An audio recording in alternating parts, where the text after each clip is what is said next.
Hi yours welcome to our channel. 15 సంవత్సరాలు చంద్రబాబు నాయుడు గారే సీఎంగా ఉండాలని చెప్పేసి పవన్ కళ్యాణ్ గారు నిన్నటి సభలో కోరుకోవడం, ఇప్పుడు అంటే జనసేన కార్యకర్తలు కాస్త అసంతృప్తి రగిలింది అని చెప్పేసి కొన్ని వార్తలైతే ప్రచారంలో ఉన్నాయి. అంటే మరి ఆయన వ్యాఖ్యలను ఏ విధంగా చూడొచ్చు? మరి నిజంగా జనసేన కార్యకర్తలు అసంతృప్తి వచ్చిందా లేదా? సో ఇప్పుడు ఇదే అంశం మీద డిస్కస్ చేయడానికి జనసేన అధికార ప్రతినిధి వివేక్ గారు మనతో పాటు ఉన్నారు. వారితో డిస్కస్ చేసి తెలుసుకునే ప్రయత్నం అయితే చేద్దాం. నమస్కారం సార్.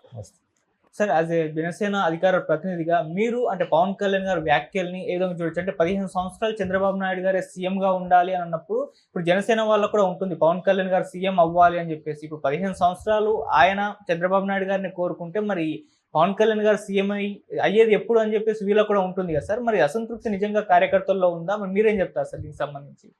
అంటే ఇప్పుడు కాదు, ఈ ఈ వేదిక మీదనే కాదు, గతంలో కూడా కూటమి ప్రభుత్వం అధికారంలోకి వచ్చిన 2-3 నెలల్లోని కూడా ఆయన అలాంటి వ్యాఖ్యలు చేశారు. 2 టర్మ్స్ అధికారంలో ఉండాలని. మేమేమనుకుంటున్నామంటే మోడీ గారు 3 టర్మ్స్లో ఉన్నట్టు 14లో ఉన్నారు. సో ఈ టర్మ్ ఉంటుంది. నెక్స్ట్ టర్మ్ కోయిలేషన్ గవర్నమెంట్లో 3 సార్లు ఆయన టర్మ్ విభజిత రాష్ట్రానికి ఉన్నట్టుగా అనే కోణంలో మేము భావిస్తున్నాము. అలా కోరుకున్నా కూడా చంద్రబాబు గారి పాలనా తీరు, ముఖ్యమంత్రిగా ఎలా చేస్తున్నారనేది ఉప ముఖ్యమంత్రిగా కళ్యాణ్ గారు చాలా దగ్గరగా అబ్జర్వ్ చేస్తున్నారు. ఇప్పుడు మనం ఒక వ్యక్తికి పూర్తి స్థాయిలో అధికారం ఇచ్చినప్పుడు giving power they know how their character అనేది ఒక నానుడు ఉంది. సో ఒక వ్యక్తికి అధికారం ఇచ్చి చూస్తే అసలు అతని రియల్ ఆలోచన ఏంటనేది తెలుస్తుంది అనేది ఒక నానుడు ఉంది. ఆ కోణంలో ఆలోచిస్తే కళ్యాణ్ గారు ప్రతిదీ తెలుసుకుంటున్నారు. రేపు అత్యున్నత స్థానంలో కూర్చోవాలనుకున్నా కూడా ప్రతిదీ ఎలా జరుగుతుంది గవర్నమెంట్లో, ముఖ్యమంత్రి గారికి ఉప ముఖ్యమంత్రి గారికి వేరియస్ డిఫరెన్సెస్ ఉంటాయి, ప్రోటోకాల్ ఉంటుంది, అలాగే అధికారంలో ఎలాగ రాష్ట్రాన్ని మొత్తాన్ని చూసుకునే బాధ్యత ఉంటుంది. సో మంత్రివర్గం మీద చాలా పూర్తి స్థాయిలో పట్టు ఉండాల్సి ఉంటుంది. సో ఈ కోణాలన్నీ కూడా ఒక్కొక్కటిగా కళ్యాణ్ గారు తెలుసుకునే అవకాశం ఈ 5 ఏళ్లతో పాటు ఇంకొక 5 ఏళ్ళు కోరుకుంటున్నారని అనుకుంటున్నాము. సో అంతిమంగా ఏమంటుందంటే కళ్యాణ్ గారి ఆలోచనలు టువర్డ్స్ స్టేట్ పార్టీని నిర్మించుకునే క్రమము, స్టెప్ బై స్టెప్ ఏదైనా తను ఏం కోరుకుంటున్నారని మొదటి నుంచి కూడా ఆయన అదే చెప్తున్నారు. నేను ఏదైనా నడిచి చూపిస్తాను. సో నడిచి చూపించే క్రమంలో ఒక్కొక్కటిగా తెలుసుకుంటున్నారనుకోవచ్చు. And politics always dynamic. So మనము ఈ రోజున్న పాలిటిక్స్ రేపు ఉంటాయని అనుకోము. అలాగే ఏం జరుగుతుందనేది కూడా మనకు తెలియదు కాబట్టి, సో ఆయన విష్ ఏంటంటే ఆయన అనుభవం రాష్ట్రానికి కావాలి, ఆయన గైడెన్స్లో మేము పనిచేయాలనుకుంటున్నాము. సో ఆ కోణంలో 3 టర్మ్స్ ఉండాలి అనేది ఆయన విష్. కానీ అది అంతిమంగా అది జరుగుతుందా, లేకపోతే రాష్ట్రంలో మార్పులు ఏంటి, రాజకీయ సమీకరణాలు ఏంటి అనేది భవిష్యత్తు తెలుస్తుంది. ఆయన కోరిక అది కాబట్టి ఆ కోరిక తగినట్టు మేము పనిచేస్తాం కాబట్టి అందులో ఎలాంటి అనుమానం ఏం లేదు. రెండో అనుమానం. ఓకే, కాకపోతే ఇంకో వర్షన్ ఏంటంటే సార్, ఇప్పుడు చంద్రబాబు నాయుడు గారి కింద నేను వర్క్ చేస్తాను ఎన్నాళ్ళైనా పర్లేదు అని చెప్పేసి ఆయన మాట్లాడారు. చంద్రబాబు నాయుడు గారు లోకేష్ గారిని సీఎం చేసే ఆలోచనలో ఉన్నారంటే, తను అధికారంలో ఉన్నప్పుడే లోకేష్ గారిని గ్రూమ్ చేసేస్తే సీఎంగా చేసేస్తే ఒక పని అయిపోతుందని నా ఆలోచన లైన్లో ఉన్నారు. సో పవన్ కళ్యాణ్ గారు లోకేష్ గారి నాయకత్వంలో పనిచేయడానికి సుముఖంగా లేరు, అందుకే చంద్రబాబు నాయుడు గారి నాయకత్వాన్ని ఆయన కోరుకుంటున్నారు అని ఇంకో వర్షన్ కూడా బయటకు వచ్చింది సార్. దీంట్లో నిజం ఉందంటారా? Absolutely no. యాక్చువల్గా ఇది వైసీపీ చేస్తున్న ప్రాపగాండా. మా మధ్య నిరంతరం చిచ్చులు పెట్టడానికి వైసీపీ గోతికాడ గుంటనక్కలాగా ప్రతిరోజు ఎదురు చూస్తోంది.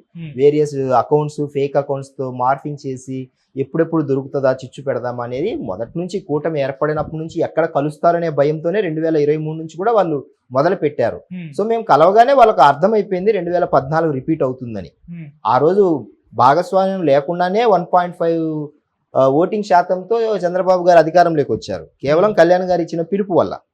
ఈసారి డైరెక్ట్గా భాగస్వామ్యంగా ఏర్పడుతున్నప్పుడు అఖండ విజయం వస్తుందనేది వాళ్ళకి తెలుసు, కానీ ఇంత ఘోరంగా ఓడిపోతారని తెలియదు. కాబట్టి ఆ ప్రజా వ్యతిరేకత ఎలా వచ్చింది, ఎందుకు వచ్చింది అనేది వాళ్ళు ఇంట్రోస్పెక్ట్ చేసుకోవట్లేదు. ఈ రోజుకి కేవలం మమ్మల్ని ఎలా విడగొట్టాలనే దాని మీదనే ఆలోచిస్తున్నారు. కానీ అరే మనం చేసిన తప్పులకు మనం ఎంత వరకు మళ్ళీ మెరుగుపరుచుకొని ప్రజల్లోకి వెళ్ళాలి, మనం చేసిన తప్పులు ఏంటనేది వారు ఈ రోజుకు తెలుసుకోలేకపోతున్నారు. కాబట్టి లోకేష్ గారి గురించో, కళ్యాణ్ గారి గురించో, చంద్రబాబు గారి గురించో అనేది ఇరు పార్టీల హైకమాండ్ నిర్ణయించుకుంటారు. అలాగే కళ్యాణ్ గారి మీద లోకేష్ గారు అన్నా అనే సోదర భావంతో నిత్యము ఉన్నారు.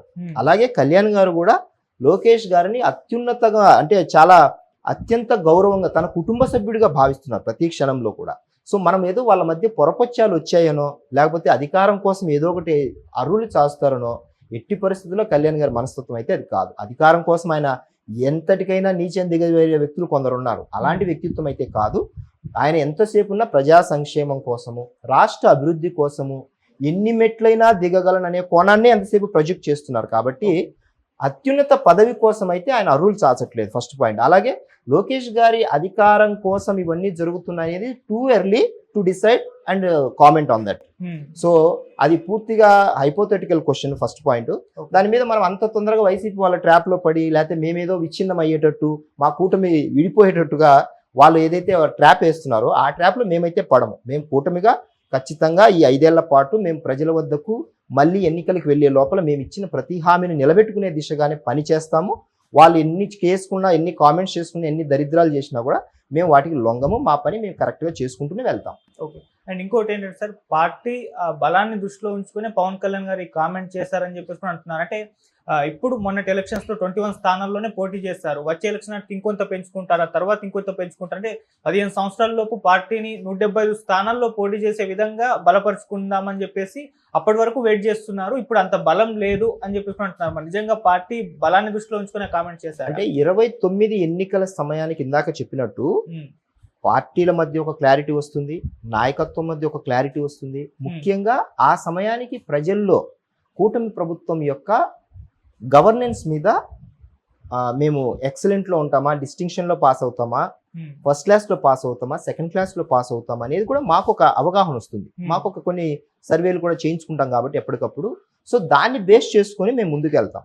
ఏదైనా అంతిమంగా ప్రజలు నిర్ణయించాల్సిన విషయం కాబట్టి మేము ఎంతసేపు ఉన్నా అసలు ఎన్నికల విషయం గురించి, లేకపోతే ఎవరు ముఖ్యమంత్రి అనే దాని గురించి వెరీ టూ ఎర్లీ. బికాజ్ 9 monthsలోనే మనం ఈ రాజకీయాలకు సంబంధించినది మా కళ్యాణ్ గారు కూడా ఎప్పుడు అంటూ ఉంటారు, ఇప్పుడు దగ్గరలో ఎన్నికలు ఏమీ లేవు అంటే. ఆయన సంవత్సరాల మధ్యలో ఉన్నప్పుడు కూడా కేవలం పనితీరు ఆధారంగా ప్రజలకు మంచి మేలు చేయాలనే ఉద్దేశంతోనే ఎప్పుడు మాట్లాడారు తప్ప ఇది నేను ఎన్నికల కోసం చేస్తున్నది కాను అని వెరీ బిగినింగ్ లో కూడా చెప్పడం జరిగింది. 19 ఎన్నికల్లో కౌలు రైతులకు సహాయం చేసేటప్పుడు కావచ్చు, లేకపోతే భవన నిర్మాణ కార్మికులు సహాయం చేసే విషయంలో కావచ్చు, ఎన్నో సంక్షేమ కార్యక్రమాలకు తను ఓన్గా చేసిన సహాయం గురించి కూడా ఇది నేను ఎన్నికల కోసం చేస్తున్నది కాదు, ఎన్నికలు చాలా దూరం ఉన్నాయి, నేను ఇప్పుడు చేయాల్సిన అవసరం ఏముంటుంది. సో రాజకీయాలు అనేది ఓన్లీ ఎన్నికల సమయంలోనే మాట్లాడాలి. మాకు ఇంకా చాలా సమయం ఉంది. 29 వరకు ఖచ్చితంగా మేము ఇచ్చిన ప్రతి హామీని నిలబెట్టుకునే దిశగానే పని చేయాలనేది మాకున్న బేసిక్ లైన్. ఆ లైన్ ప్రకారమే ప్రజలకు మేము ఏమేమి చేస్తున్నామో దాని మీదనే శ్రద్ధ పెట్టి పనిచేస్తాం తప్ప 2029 ఎన్నికల గురించి 29 బిగినింగ్ లో మాట్లాడతాం, లేకపోతే 28 డిసెంబర్ నుంచి మాట్లాడతాం. ఏంటి ఎలా ఉండబోతుంది అప్పటికి మాకు ఒక క్లారిటీ, స్ట్రాటజీ తప్పకుండా మేము ప్రజలకు తెలియజేస్తాం. ఓకే. అండ్ పొత్తులో లేకుంటే గెలవలేమేమో అన్న భావం పవన్ కళ్యాణ్ గారిలో ఉంది. అందుకే టీడీపీతో సాధ్యమైనంత తొందరగా, అంటే పొత్తులో ఉండి మన పార్టీని బలోపేతం చేసి మన పార్టీ బలం చేకూరాక తర్వాత విడిపోయే ప్రయత్నం చేద్దాం, అప్పటి వరకు 8 సంవత్సరాలు టైం పడుతుందేమో అన్న అపోహతో కూడా ఈ కామెంట్స్ చేశారని వార్తలు వినిపిస్తున్నాయి. మీరేం చెప్తారు దాన్ని? బలాల గురించి మాట్లాడాల్సి వస్తే ఎప్పుడైనా సరే రాజకీయాల్లో ఏ రోజుకు ఆ రోజు బలం పెరుగుతుందే తప్ప ఏది ప్రజల్లో ఉన్నంత వరకు, ప్రజల్లో ఉన్నంత వరకు ప్రజా సమస్యలు అడ్రస్ చేసినంత కాలం కూడా ఖచ్చితంగా ప్రతి రాజకీయ పార్టీకి, ప్రతి నాయకుడికి కూడా రాజకీయ భవిష్యత్తు బాగుగా ఉంటుంది, పెరుగుతూనే ఉంటుంది, ప్లస్ లోనే ఉంటుంది. సో జనసేన లాంటి పార్టీలో కళ్యాణ్ గారి పేరుతో నడిచే పార్టీకి ప్రజల పట్ల ఉన్న కన్సర్న్ సంబంధించి మేము ఎంత కమిటెడ్ గా, ఏమీ లేనప్పుడు కూడా 1 నంబర్ లేనప్పుడు పనిచేసాము, 14-19 మధ్య పనిచేసాము, 19-24 మధ్య పనిచేసాము, 1 సీటు ఉన్నప్పుడు పనిచేసాము, ఏమీ లేనప్పుడు కూడా పనిచేసాము. మేము ఎంత కమిటెడ్ గా ఉన్నాం ప్రజల పక్షాన అనేది 19లో చూపించినప్పుడు ప్రజలు మాకుచ్చిన ఆ 1 నంబర్కు మేమేమి వెనక్కి తగ్గకుండా 5 ఏళ్ల పాటు ఎలాంటి పోరాటాలు చేశాము, ఎలా ప్రజల కోసం పనిచేసాము అనేది ప్రజలు డిసైడ్ చేసి పెట్టారు. అందుకే మాకు 19 నుంచి 24 మధ్య జరిగిన ఎన్నికలకు 24లో అంత తీర్పు ఇచ్చారు. సో ఆ కోణంలో మాట్లాడితే మా బలం అనేది పెరుగుతూనే ఉంటుంది, ఆబ్వియస్ గా పెరుగుతూనే ఉంటుంది. అయితే బలాబలాలు ఎప్పుడు దాన్ని మనం కన్సిడర్లోకి తీసుకుంటామంటే ఎలక్షన్ టయానికే, మళ్ళీ అది కూడా. సో ఎలక్షన్ టయానికి వచ్చేటప్పటికి మా బలం ఎంత, వారి బలం ఎంత, లేకపోతే ఇంకో కూటమిలో ఇంకొక వారి బలం ఎంత, దాని దిశగానే తప్పకుండా మళ్ళీ మాటలు జరుగుతాయి. సో ఆ మాటలు జరిగే క్రమంలో మనం ఎంత షేర్ తీసుకోవాలనేది ఇందాక చెప్పినట్టు ఆ సమయానికి ఉన్న రాజకీయ పరిస్థితులను బట్టి మనం నిర్ణయాలు తీసుకుంటాం. కానీ వెరీ టూ ఎర్లీ, ఇది కూడా వెరీ టూ ఎర్లీగా, అంటే వైసీపీ వాళ్ళ మొదటి నుంచి చేస్తున్న ఆరోపణలు ఏంటంటే కూటమిలో జరిగే ప్రతి చిన్న విషయాన్ని, కామెంట్స్ విషయంలో కావచ్చు, లేకపోతే లేని పొరపక్షాలు తీసుకొచ్చే విషయంలో కావచ్చు, చాలా రకాలైన ప్రాపగాండా వారికి సంబంధించిన ఛానల్స్ వ్యక్తుల ద్వారా చేయిస్తున్నారు. సోషల్ మీడియాలో కావచ్చు, మెయిన్ స్ట్రీమ్ మీడియాలో కావచ్చు. సో వాటిని మేము సమర్థవంతంగా తిప్పికొట్టడానికే మేము ప్రజలకు వాస్తవాలు తెలియజెప్పడానికే ఉన్నాం కాబట్టి ప్రజలు ఇలాంటి వ్యాఖ్యలను నమ్మొద్దనే మేము తెలియజేస్తాం. ఫైనల్ గా జనసేన వాళ్ళైతే పవన్ కళ్యాణ్ గారి కామెంట్స్ పట్ల సంతృప్తిగా ఉన్నారా? పర్లేదు, చంద్రబాబు నాయుడు గారి నాయకత్వంలో పవన్ కళ్యాణ్ గారు పనిచేస్తా అన్నారు, ఓకే మేము యాక్సెప్ట్ చేస్తాం, మేము పవన్ కళ్యాణ్ గారి వెంట నిల్చుంటామని అంటున్నారా? లేకుంటే మా లీడర్ సీఎం కావాలని మేము కోరుకుంటున్నాం, ఇటువంటి కామెంట్ చేయడం తగదు అని కోరుకుంటున్నారు? ఏ విధంగా ఫీల్ అవుతున్నారు? జనసేన రెస్పాన్స్ ఎలా? ఆబ్వియస్ గా ముఖ్యమంత్రి పీఠం అధిరోహించాలనేది ఎవరు కాదన్నా ఓపెన్ గానే చెప్తున్నాను. నా మనసులో మాట అయినా కార్యకర్తలు, నాయకులు, మా పార్టీకి సంబంధించిన ప్రతి వ్యక్తి ఆబ్వియస్ గా కోరుకుంటాం ఆయన ముఖ్యమంత్రి కావాలనే పని చేస్తాం. అయితే నాయకుడి ఆలోచనలకు తగినట్టు మేము పని చేయాలి కాబట్టి ఆయన ఏం కోరుకుంటున్నారు రాష్ట్రం పట్ల, ప్రజల పట్ల, ఆయన ఎందుకు అలాంటి ఆలోచనలతో వెళ్తున్నారు అని అంటే ఆయనకు ఒక ఆలోచన ఉంది. రాష్ట్రం పట్ల ఏమి చేయాలి, అనుభవజ్ఞుడైన వ్యక్తి దగ్గర పని చేస్తూ ఎంత నేర్చుకోవాలి, ఎలా నేర్చుకోవాలి అనే విషయం పట్ల. కాబట్టి అది కూటమిలో ఉండి ఆయన కోరుకునే విషయాన్ని బట్టి ప్రజలకు ఎంత కమిటెడ్గా చంద్రబాబు గారి నాయకత్వంలో మేమందరం పనిచేయడానికి సిద్ధంగా ఉన్నామనే కోణాన్ని ఖచ్చితంగా 29 ఎన్నికలకు తెలుస్తుంది. సో మా అధినాయకుడు మాట్లాడిన ఈ యొక్క పొత్తులో భాగస్వామిగా ఉంటూ 10 ఏళ్ల పాటు చంద్రబాబు గారు ఉండాలని కోరుకున్న విషయం పట్ల రాష్ట్రానికి మేలు జరగాలనే ఆలోచనతోనే తప్ప స్వార్థపూరితంగా అయితే ఎట్టి పరిస్థితుల్లో కాదు. సో ఆ కోణంలో మనం మాట్లాడుకున్నప్పుడు మా క్యాడర్ కూడా మేము అదే సందేశాన్ని ఇస్తున్నాం. సో మాకు ఇంకా కళ్యాణ్ గారికి ఇంకా ఏజ్ ఉంది. సో తెలుసుకొని పీఠం ఎక్కినప్పుడు ఇప్పుడు 5 శాఖల ఉప ముఖ్యమంత్రిగానే ఆయన ఎంతో బరువును తీసుకున్నారు. 5 శాఖలు చిన్నవి కదా, అవి కూడా చాలా ఎక్కువ సంఖ్యలో అధికారులతో సమీక్షలు చేసి చేయాల్సిన 5 శాఖలు. సో ఆయన ఆ 5 శాఖలను సమర్థవంతంగా నిర్వర్తిస్తున్నారు. రేపు పొద్దున ముఖ్యమంత్రిగా దాదాపు 25 శాఖలకు సంబంధించిన చెయ్యాలన్నప్పుడు 25 మంది మంత్రులను తను లీడ్ చేయాలనుకున్నప్పుడు అందులో లోటుపాట్ల గురించి, దానిలో తప్పొప్పుల గురించి పూర్తి స్థాయి అవగాహన లేకుండా దిగితే ఏమవుతుందంటే 19-24 మధ్య జరిగిన వైసీపీ పరిస్థితిలా ఉంటుంది. సో ఖచ్చితమైన అభిప్రాయాలతో, ఖచ్చితమైన అనుభవంతో మనము గద్దెనెక్కినప్పుడు ప్రజలకు చాలా విస్పష్టమైన న్యాయం చేయగలము అనే కోణంలో ఆయన వ్యాఖ్యలు చేసి ఉండవచ్చు.